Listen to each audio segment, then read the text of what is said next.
방에 남겨진 여러 가지를 손으로 만져봅니다. 누군가에겐 아무런 가치도 없는 일이겠지만 저에겐 모두 추억의 물건입니다. 범인을 체포하는 것이 유족에겐 제일 큰 끝맺음이므로 범인이 체포된다면 그때 이 방을 정리하고 싶습니다. 무념이라는 말론 표현할 수 없습니다. 무슨 일이 있었는지, 내 아내가 죽일 정도로 심한 짓을 했던 건지 범인에게 묻고 싶습니다. 이곳은 일본 나고야시 니시구에 있는 한 아파트입니다. 1999년 11월 13일 오후 2시경에 이 아파트의 임대인 여성이 세입자를 찾아와요. 자신의 집 정원에서 딴 감을 나눠주려고 왔었던 거죠. 그런데 아무리 노크를 해봐도 안에서는 반응이 없었어요. TV 소리는 새어나오고 있었거든요. 뭔가 이상하다 싶어서 문고리를 살짝 돌려봤는데 문이 그냥 열립니다. 임대인은 조심스럽게 문을 열고 안을 들여다봐요. 그런데 여기서 현관 앞 복도에 피를 흘린 채 쓰러져 있는 여성 세입자를 발견하게 됐죠. 결혼한 지 얼마 되지 않은 32세의 나미코였습니다. 그녀는 입 주변에 다량의 피를 흘린 상태였고요. 의식은 없었어요. 임대인은 그 자리에서 비명을 질렀는데 그때 비명 소리를 들은 위층에 살던 여성이 내려옵니다. 사망한 여성 나미코 어머니의 친구였어요.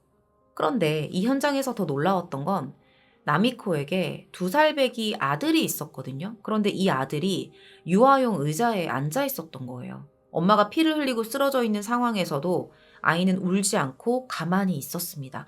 어떤 상황이 벌어졌었는지, 이 장소에서 어떤 일이 벌어졌었는지는 모르겠지만 엄마가 쓰러지기까지의 모든 과정을 이 아이가 다 지켜본 것 같아요. 현장을 본 나미코 어머니의 친구는 아이를 들어 안고 나미코의 남편 회사에 전화를 걸었고요. 이 상황을 모두 알립니다. 임대인은 구급차를 불렀고요. 현장에 구급대원이 도착해요. 도착한 구급대원은 이미 그녀가 사망했다는 사실 그리고 목 부위가 흉기에 의해 여러 차례 공격당한 흔적을 발견하게 됐죠. 분명한 타살 정황이었고요. 구급대원은 이 사실을 경찰에 알리게 됩니다. 그렇게 나고야 주부 살인사건의 수사가 시작됩니다. 현장과 발견된 시신의 모습을 좀 살펴볼게요. 발견 당시에 나미코는 트레이닝복을 입고 있었고요. 복도에서 거실을 향해서 몸을 던지는 듯한 자세로 엎드려져 쓰러져 있었습니다. 그리고 목에 상처도 있었지만 손에는 흉기를 막으려다가 생긴 방어흔도 있었어요. 범행 도구는 발견되지 않았고요. 집안을 뒤진 흔적도 없었습니다. 범인이 피해자를 살해한 직후에 현장을 떠난 것으로 추정이 됐죠. 테이블 위를 봤더니 유산균 음료 그리고 부른 컵라면이 놓여 있었습니다. 먹으려다가 먹지 못한 것으로 보여요. 근데 이상한 건 당시에 이 피해자의 남편이 현장에 도착을 해서 했던 말이 뭐였냐면 그 유산균 음료 있잖아요. 이게 본인들이 평소에 먹던 게 아니라는 거예요. 우리 중에 이거 먹는 사람은 아무도 없다. 살펴보면 빨대를 사용하지 않고 위에 이렇게 구멍을 내서 마신 형태였고요. 내용물 중에 일부는 현관에 뱉어져 있었습니다. 그리고 더 의문을 자아내는 건 이 음료가 나고야시 니시구에 파는 음료가 아니었다는 거예요. 그러니까 피해자가 사는 지역에서 판매되는 제품이 아니었다는 거죠. 35km나 떨어진 니시미카와 지역에서 판매되는 제품이었습니다. 아내가 이걸 거기까지 가서 사온 게 아니라면 이날 이 집에 누군가가 방문을 했고 그 누군가가 이 음료를 사왔을 거고 그 사람은 해당 지역과 연관이 있을 수도 있다는 겁니다. 하지만 안타깝게도 이 유산균 음료를 가지고 범인을 특정하지는 못해요. 어떤 유력한 증거가 되어주지 못합니다. 어쨌든 다소 특이하다는, 그러니까 뱉어놓은 모습, 이런 모습들을 보면 다소 특이하다는 느낌을 받게 되는 그런 현장 모습인 것 같아요. 자, 특이하긴 했어요. 하지만 현장에서 범행 도구나 지문은 발견되지 않거든요. 근데 그렇다고 해서 아예 없었던 건 아니고요. 결정적인 증거가 있기는 했습니다.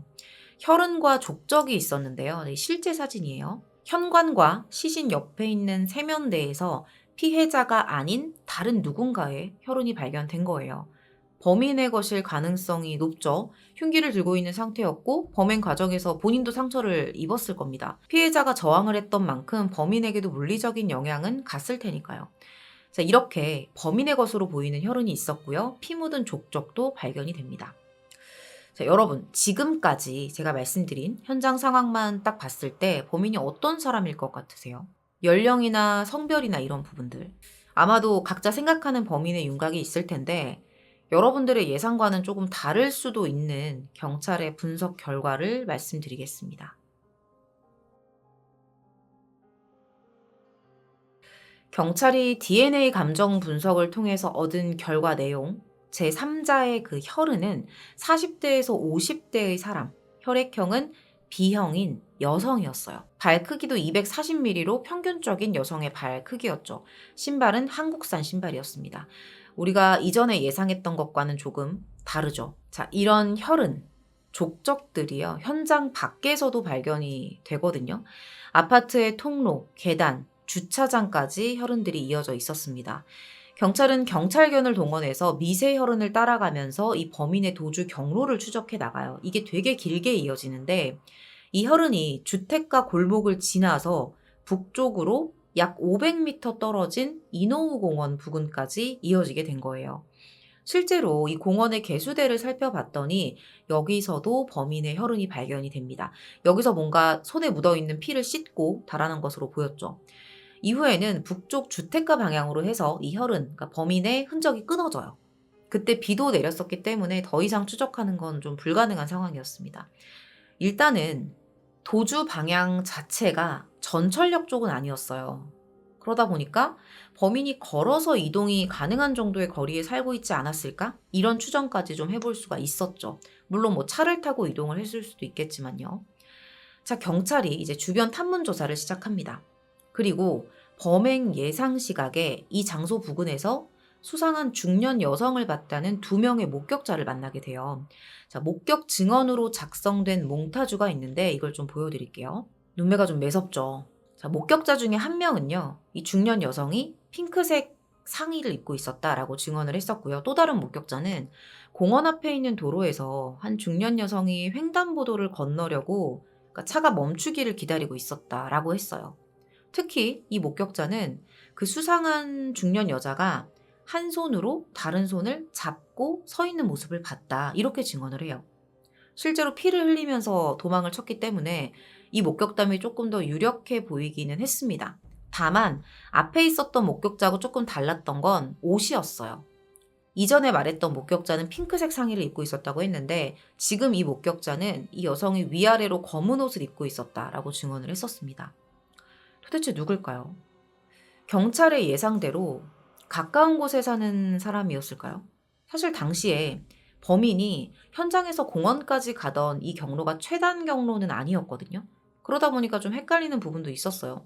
과연 처음부터 공원을 목표로 이동을 했던 건지 아니면 피를 씻을 만한 장소를 찾다가 우연히 공원에 들렸던 건지 지리감이 없는 사람이었다면 외지인의 범행일 가능성도 있지 않겠나 하는 그런 견해도 일각에서는 있었습니다.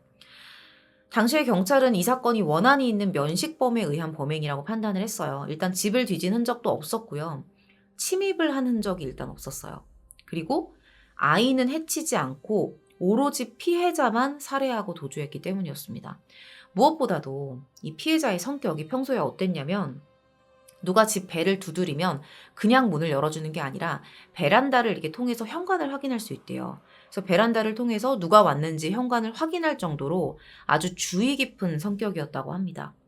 이상한 사람이었다면 문을 쉽게 열어주지 않았을 거라는 거죠. 물론 남편이 생각하는 부분은 조금 다른데 그건 제가 뒤에서 말씀을 드릴게요. 자, 집안을 뒤진 흔적, 침입 흔적이 없고 DNA 감정 결과 여성의 범행이 유력해지면서 이 사건에 대한 강도와 성범죄 가능성은 지워지게 됩니다. 그리고 수사는 자연스럽게 면식범에 의한 범행의 가능성으로 좁혀지게 돼요. 자, 우선은 사건 당일에 피해자의 마지막 행적에 대한 조사가 필요하겠죠. 사건 당일에 남편이 출근을 하려고 집을 나선 시각이 오전 9시였어요. 이 피해자 타카바 나미코는 남편에게 아이가 열이 나서 병원에 갈 거라는 말을 했었고요.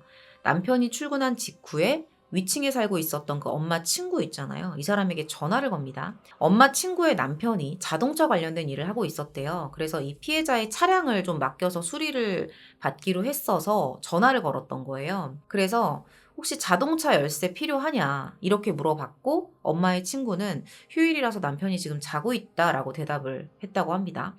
그렇게 두 사람의 통화는 짧게 끝나요. 통화가 끝난 직후에 그녀는 아이를 데리고 바로 병원으로 향한 것으로 보입니다. 9시 30분에 이 집에 택배기사가 방문을 했었어요. 그때 벨을 눌렀는데 안에서 아무 반응이 없었다는 거예요.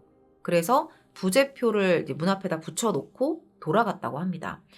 자, 그런데 집을 나선 이후에 보였던 피해자의 행적이 조금 이상해져요. 집에서 병원까지가 되게 가까웠거든요. 자전거로 5분밖에 걸리지 않는 거리였고 아이를 안고 걸어갔다고 해도 20분이면 가는 거리인데 시간이 너무 오래 걸린 거예요. 병원에 도착한 시각이 11시 10분이었다고 합니다. 2시간이 걸렸죠. 이게 뭘까요? 경찰이 이 공백에 대한 수사를 했는데요. 끝내 이 2시간의 공백에 대해서는 밝혀지지 않습니다. 진료를 마치고 11시 40분경에 그녀는 병원을 나섭니다. 그리고 정오 무렵 집으로 돌아와요. 당시 주차장에서 이웃 주민이 세차를 하고 있었는데요. 그때 그녀를 봤다고 증언합니다. 아파트 주민이 했던 말은 피해자가 집으로 들어가는 모습을 봤는데 그 주변에 뭐 좀 이상한 사람들, 수상한 사람들은 보이지 않았다. 이렇게 말을 해요. 어쨌든 그때 이 모습이 그녀의 생전 마지막 모습이 된 거죠.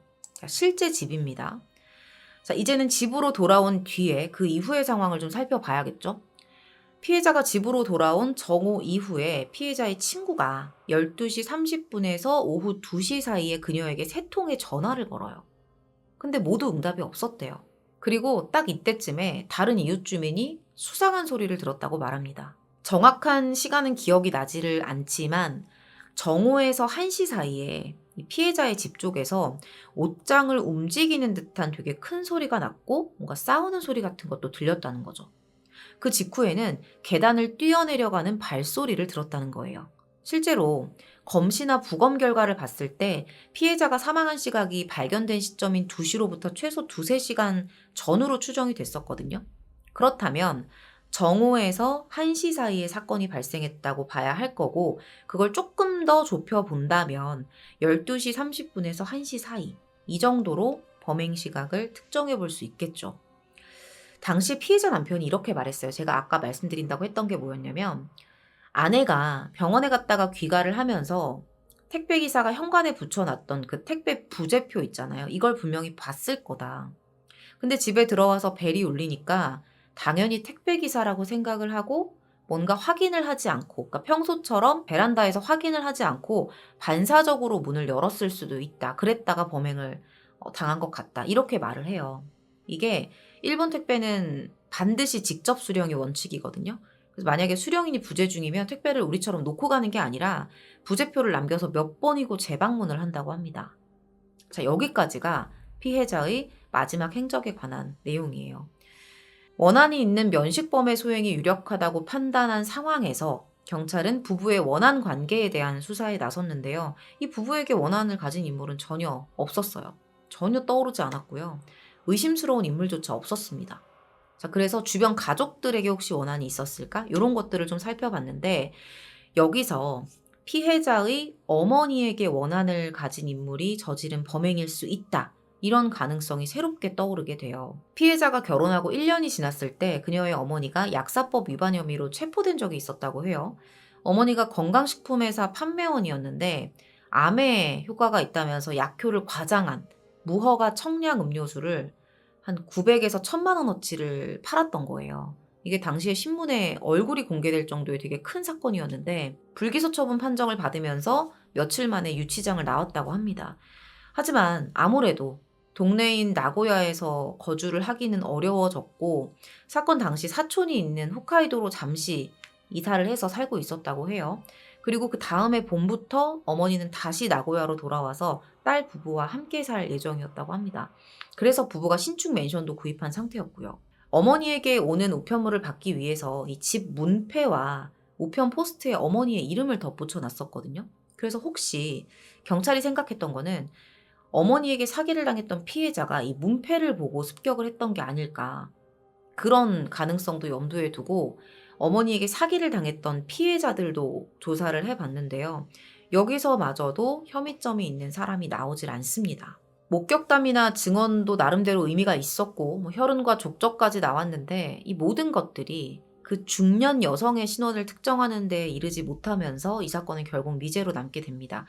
이 피해자 부부가 회사 동료로 만나서 결혼을 했었어요. 아이를 키우면서 차도 새로 샀고 가족 여행도 자주 다니고 이렇게 행복하게 살고 있었던 가족이었는데 그때 이런 비극을 맞이하게 된 겁니다. 남편은 이 범인의 범행 동기를 전혀 모르겠다. 왜 하필 내 아내였는가? 라면서 참담함을 토로했습니다. 사건 1년 뒤에 남편은 아이와 함께 친가가 있는 곳으로 떠나게 됐고요. 시간이 흐른 2016년에는 이 유족이 2차 가해를 당하는 일이 생겨요. 후지TV에서 이 사건에 대한 것을 좀 방영을 했었는데 이게 마치 피해자의 성격에 문제가 있었던 것처럼 연출이 된 거예요. 방송이 나간 이후에 유족과 지인, 시청자들의 항의가 쏟아집니다. 이후에 다른 매체에서 진행된 취재에서는 피해자에 대한 전혀 다른 이야기, 되게 내성적이고 착한 심성이었다. 그러니까 전혀 다른 이야기를 하고 있는 거예요. 이런 게 나오면서 왜 이렇게 보도가 왜곡이 되냐 이런 논란도 아주 커졌다고 합니다. 결국에 후지TV는 이 건에 대해서는 사과를 했는데요. 유족들은 이미 마음의 상처를 크게 입은 뒤였죠. 그렇게 시간이 흐른 2021년 거의 20년 만에 그 중년 여성에 대한 또 다른 제보가 들어옵니다. 당시 이웃에 살던 여성이 아파트에서 수상한 여자를 봤다고 제보한 거예요. 이게 왜 그때 얘기를 안 했을까요? 분위기가 되게 음산했다고 하는데 눈은 건조한 느낌이었고 머리에는 웨이브가 있었다고 했어요. 제보는 다음과 같습니다. 사건 발생 일주일 정도 전 시점에 아침 8시 10분에서 20분경에 그 여자가 피해자 집 앞에서 피해자와 계속 이야기를 하고 있었는데 뭔가 판매하는 사람일까? 이런 생각을 했었다는 거예요. 현재 사건을 담당하고 있는 아이치현 경찰은 계속해서 사건에 대한 수사의 끈을 놓지 않고 있습니다. 당초 2014년에 공소시효가 만료될 예정이었는데 법이 개정되면서 극적으로 시효가 해지됐죠. 여기에는 피해자 남편의 적극적인 활동이 있었습니다. 2020년 경찰은 1년간 특별보상금으로 범인 검거나 사건 해결에 연결되는 정보 제공자에게 300만 엔을 지불한다고 발표했어요. 다만 이 중년의 여성이 20년이 흐른 지금까지 살아있다면 칠순의 할머니가 됐겠죠. 어쩌면 범인을 잡을 시간이 그리 많이 남아있지 않을 수도 있습니다. 남편은 현재 사건이 벌어진 그 아파트의 임대료를 수십 년째 내면서 현재까지도 현장을 보존하고 있어요. 언젠가 범인을 현장에 서게 하고 싶다. 아들을 위해서도 사건이 잊혀지지 않게 하고 싶다. 그 마음뿐이라고 합니다. 남편은 아내의 물건들을 하나도 건드리지 않고 사건이 벌어진 그날 그 모습으로 남겨뒀습니다. 자, 이 사건의 유일한 목격자가 있었죠. 아들이에요. 이렇게 많이 컸어요. 어쩌면 이 아이가 아무것도 표현할 수 없는 너무나도 어린 아이였기 때문에 불행 중 다행으로 그날 살아남은 건 아닌가 하는 생각이 듭니다. 그 어렸던 아이는 어느덧 성인이 되어 취직을 했고요. 아버지와 함께 제보 전단을 돌리고 있습니다. 나미코의 남편과 아들은 아직도 범인에게 물어봐야 할 것이 너무나 많다고 말합니다. 오늘 준비한 미제 사건, 나고야 주부 살인 사건은 여기서 마무리하도록 하겠습니다. 댓글을 통해서 사건 내용에 대해서 자유롭게 참여해 주시면 좋을 것 같아요. 긴 시간 시청해 주셔서 감사합니다. 지금 생각난 거예요. 뭐 아닐 수도 있고 그냥 억측인데 그냥 너무 뭐가 없으니까 그냥 한번 그냥 생각해 본 거니까 그냥 들어주시면 그 유산균 음료 있잖아요. 유산균 음료가 일본에 이런 게 있는 제가 일본에 관련돼서 잘 모르기 때문에 일본에 이런 게 있는지 모르겠는데 마지막 2021년에 나왔던 최근에 나왔던 그 목격담에서 오전 8시쯤에 뭔가 이야기를 주고받았다라고 얘기를 했잖아요.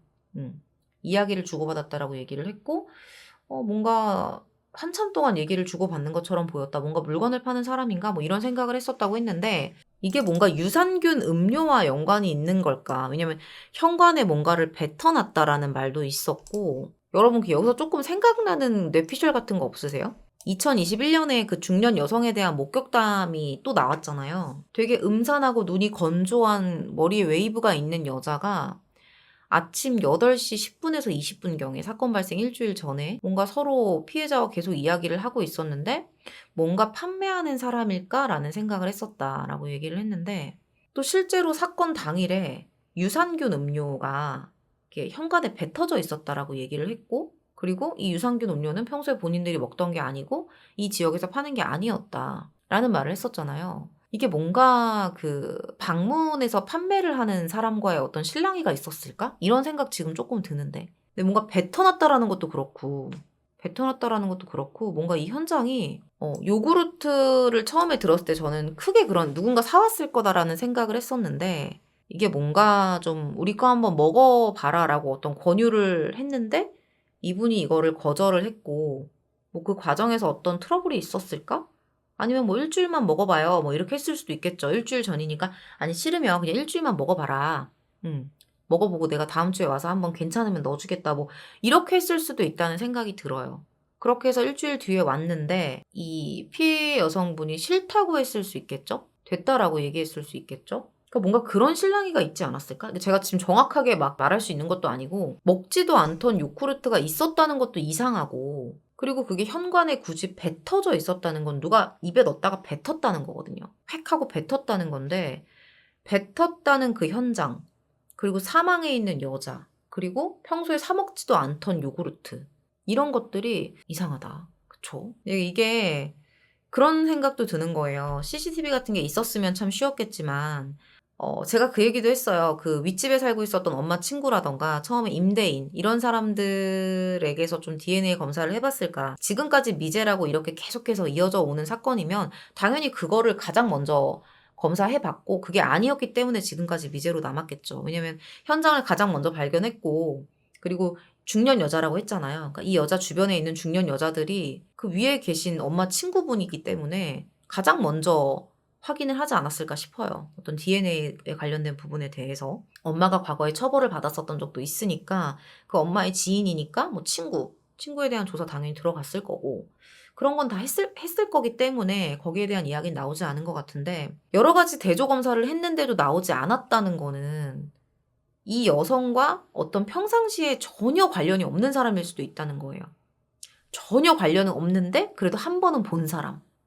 그 한 번의 면식이 일주일 전에 이 목격자가 봤던 그 일주일 전의 대화가 그 한 번의 면식이 아니었을까라는 생각도 드네요. 음. 이건 진짜 참 궁금하다. 주변을 다 살펴봤는데 찾지 못했다면. 그러니까, 그렇잖아요. 엄마가 사기를 쳤던 그 사람들도 다 조사를 했고, 중년 여성이라고 하지 않았어도 일단 현장을 가장 먼저 발견한 사람이 일단 의심을 받게 돼 있거든요. 임대인, 그리고 비명 듣고 내려온 윗집에 있는 엄마 친구. 다 해봤을 거란 말이에요. 그것도 안 해보고 미제 사건이다, 지금까지? 20년 동안? 그런 말이 나오는 것도 웃기잖아. 오늘 작가님하고 얘기했던 게 그거였거든요. 그러니까 분명히 그건 검사를 했을 것이고, 그렇다면 혈흔도 있겠다. 여러 가지 증거가 많잖아요. 그럼 이걸 가지고 누군가하고 대조를 해야 되는데 주변에 할 만한 대조는 다 했는데 나오지 않았다는 거는 어쩌면 이 나미코라는 사람의 평상시 인맥에 있는 주변인은 아니었을 것 같다는 거지. 그런데 면식은 있을 수 있는, 문을 열어줄 수 있는 그런 사람이지 않을까라는 생각도 드네요. 어. 그리고 이상하잖아. 아빠가 이상하다 그랬잖아. 이 요구르트 뭐냐고. 우리 먹는 것도 아닌데 왜 여기 있냐고. 그리고 그게 왜 또 평소 먹지도 않던 요구르트가 있는 것도 이상한데 그 현장에 있었던 그 요구르트가 왜 또 그 현관에 뱉어져 있냐는 거지. 여러 가지로 좀 이상했어. 현장이 되게 이상했어. 그치. 초범에 한두 번 오셨던 요구르트 판매원 분이라면 지리감이 있어서 씻을 곳을 알았을 거예요. 그럴 수도 있겠네요. 그러니까 이게 우리나라면은, 우리나라에서 그렇게 방문해서 이렇게 요구르트 놔주시는 분들이면은 이게 어떤 시스템인지 알 수 있으니까 좀 그런 걸 조사해 보겠는데 일본이다 보니까 실제로 이런 게 있는지도 모르겠고요. 일본 사시는 분들 1999년에 유산균 음료 넣어주는 그런 거 있는지 좀 말씀 좀 해주세요. 있었을 것 같아요. 일단은 면식범인 것 같은데 면식범인 것 같은데 사실 대낮에 지금 여러분들 보셨지만 여기 이 집이요 대낮에 침범을 한다고 들어올 수 있는 집이 아니야. 침범을 한다고 여기서 만약에 범행 시각이 한 12시 이때쯤이었는데 그때 와가지고 여기 뭐 창문을 뚫고 들어간다고 들어갈 수 있는 게 아니라고요. 밖에서 세차하는 사람도 있고 지나다니는 사람도 있고 주택가 골목이기 때문에 그렇게 할 수는 없거든. 그러니까 분명히 이 나미코 씨가 문을 열어줬을 것이라고 예상이 돼요. 어느 정도의 그런 면식이 있었기 때문이 아닐까. 지난번에 왔었던 그 요구르트 판매원인데요. 뭐 생각을 좀 해보셨어요? 뭐 이랬을 수도 있고 그 과정에서 뭔가 좀 서로 기분이 상할 만한 어떤 언쟁이 오갔을 수도 있을 것 같아요. 아무튼 요렇게 내용은 마무리하도록 하겠습니다.